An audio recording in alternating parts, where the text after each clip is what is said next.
तुळशी या वनस्पतीला जे भाग्य लाभलं ते कोणत्याच वनस्पतीला लाभले नाही. रोज तिची पूजा, रांगोळी, प्रदक्षिणा, 3 सांजेला दिवा, तुळशी विवाह असा आपण साजरा करतो. पौराणिक मान्यतेनुसार राक्षसांच्या कुळात जन्मलेल्या रुंदाने लहानपणापासूनच भगवान विष्णूंची पूजा केली. ती मोठी झाल्यावर तिचा विवाह जालंधर नावाच्या राक्षसाशी झाला.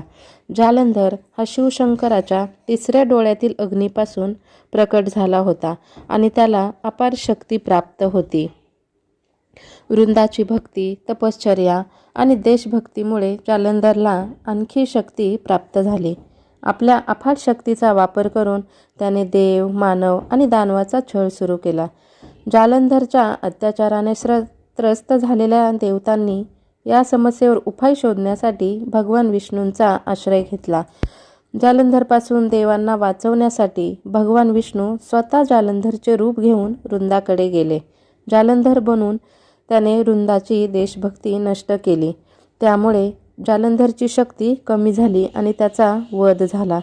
भगवान विष्णूच्या या कपटाची जाणीव झाल्यावर वृंदाने त्याला दगड बनण्याचा शाप दिला.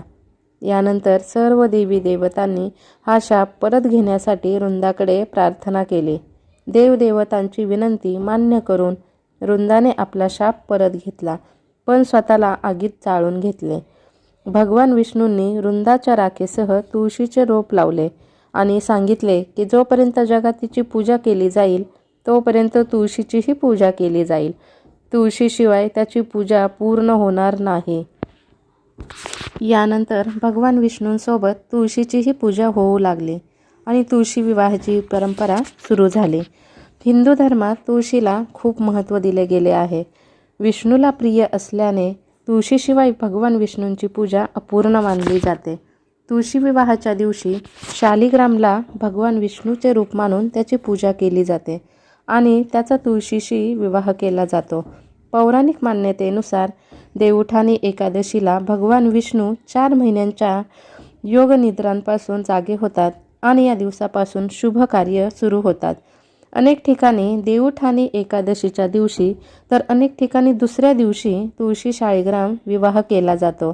असे मानले जाते की ज्या घरामध्ये रोज तुळशीची पूजा केली जाते तेथे नेहमी सुख समृद्धी राहते.